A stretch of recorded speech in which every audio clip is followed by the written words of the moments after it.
दोस्तों, एक नंबर सुन के आप सच में शॉक हो जाओगे। अमेरिका का टोटल कर्ज अब $39 ट्रिलियन के आसपास पहुंच चुका है। सोचिए, इतना पैसा कि अगर हर अमेरिकन को बिल दे दिया जाए तो हर आदमी पर लाखों डॉलर का कर्ज आ जाएगा। और एक्सपोर्ट वार्निंग यहां पर दे रहे हैं, फिस्कल क्राइसिस, डॉलर कमजोर, बॉन्ड मार्केट कभी भी हिल सकता है। लेकिन फिर भी एक अजीब बात हो रही है, यूएस स्टॉक मार्केट क्रैश नहीं हो रहा है, S&P 500 स्ट्रांग है और नेस्डेक AI की वजह से ऊपर है। तो सवाल है कि इतना बड़ा कर्ज होने के बाद भी सिस्टम टूट क्यों नहीं रहा है। तो आज मैं आपको वो सच बताऊंगा जो आम आदमी या हेडलाइन में नहीं बताया जाता है। उससे पहले एक गुड न्यूज है कि 22 तारीख को रात में 9 बजे एक धमाकेदार सेशन होने जा रहा है, जिसमें हम सिखाने वाले हैं इंट्राडे और स्विंग ट्रेडिंग स्ट्रेटजी।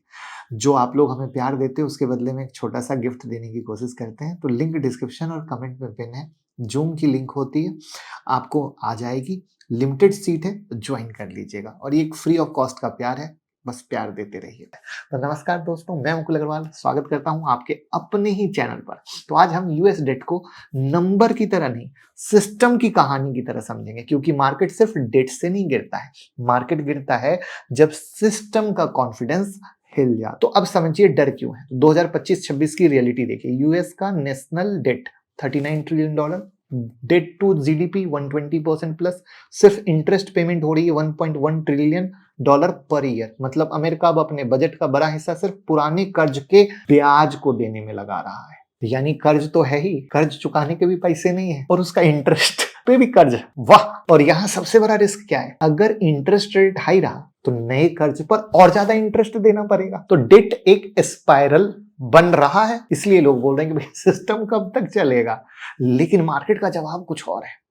अब समझिए सिस्टम का हिडन इंजन, पहला डॉलर, असली पावर यही है। सच ये है कि अमेरिका के पास एक सुपर पावर है, वो अपने कर्ज को अपनी करेंसी में लेता है। और दुनिया की करेंसी का किंग कौन है? तो चाहे कुछ भी कह लीजिए, यूएस डॉलर। ग्लोबल ट्रेड का 50-60% डॉलर में होता है। सेंट्रल बैंक रिजर्व के क्लियर मेजोरिटी डॉलर में है। क्राइसिस में दुनिया क्या खरीदती है? US bond. मतलब दुनिया खुद अमेरिका को पैसा उधार देती है। इसलिए यूएस का डेट नॉर्मल कंट्री जैसा रिस्क नहीं होता है। अब हिडन ट्रूथ समझिएगा, डेट एक्चुअली इकोनॉमी को पुश कर रहा है। ये पॉइंट बहुत अलग तरीके से है। 2023 से 26 में सरकार ने मैसिव स्पेंडिंग की, defence infra, chip manufacturing, green energy subsidy, AI infra. Result क्या हुआ? कॉर्पोरेट ऑर्डर बढ़े, जॉब क्रिएट हुआ, कंजप्शन स्ट्रांग हुआ। और जब इकोनॉमी में पैसा घूमता है तो कंपनी के प्रॉफिट बढ़ते हैं, स्टॉक ऊपर जाता है। यानी शॉर्ट टर्म में डेट इक्वल टू ग्रोथ का फ्यूल, जो अमेरिका में हुआ। अब आते हैं रियल ड्राइवर, एआई बूम, जिसने एक्चुअली अमेरिकी मार्केट को संभाला या तेजी दी। आज की रैली का असली ड्राइवर डेट नहीं है, एआई है। 2025 ले लो या 26 ले लो, अमेजॉन, माइक्रोसॉफ्ट, गूगल, मेटा मिलकर क्या हो रहा है? 600 से 700 बिलियन डॉलर का एआई कैपेक्स कर रहे हैं। इसका impact Nvidia, Microsoft, Meta record है। टेक प्रॉफिट मार्केट को सपोर्ट कर रहा है। मार्केट का 30 से 35% रिटर्न सिर्फ टॉप 7 कंपनी से आ रहा है। यानी पूरा मार्केट स्ट्रांग नहीं है, मार्केट के कुछ जाइंट कंपनी को या मार्केट को खींच रहे हैं। और ये हिडन रिस्क है।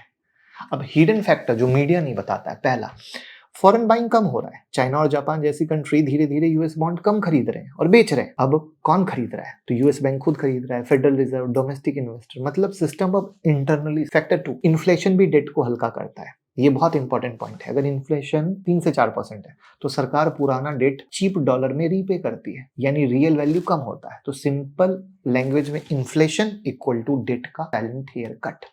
फैक्टर 3, 2025 के एंड से एक ट्रेंड चल रहा है। Government deficit high, treasury borrowing high, money system में फ्लो हाई। जब लिक्विडिटी होती है तो एसेट प्राइस जनरली ऊपर जाते हैं, इसलिए मार्केट गिर ही नहीं पा रहा है। प्रॉब्लम कब आएगी? क्रैश तब आएगा जब इनमें से कोई भी चीज टूट जाए, डॉलर पे ट्रस्ट कम हो, बॉन्ड यील्ड स्पाइक कर जाए, एआई अर्निंग घट जाए, जो एआई बूम फटने की बात हो रही है, रिसेशन आ जाए, सरकार इंटरेस्ट पेमेंट कंट्रोल से बाहर हो जाए। तो अभी तक क्या हो रहा है? सिस्टम स्लो प्रेशर में है, लेकिन ट्रस्ट है। इसको बोलते हैं slow risk, not sudden crisis.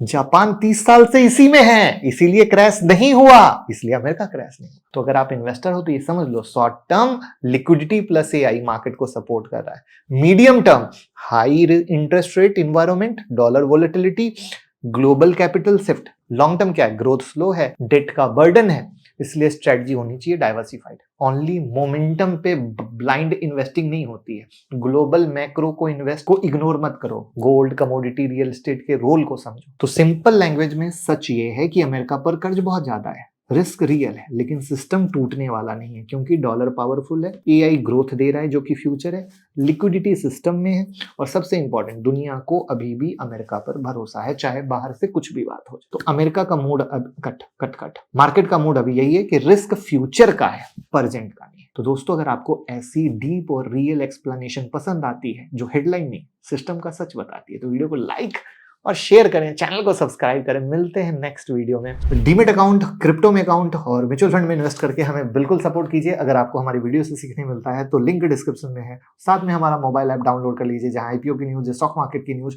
और फ्री लर्निंग वीडियो बहुत कुछ मिलती है। हमारी टीम लगातार काम कर रही है, तो ऐप को डाउनलोड करें और वीडियो को शेयर करके प्यार दें। Thank you.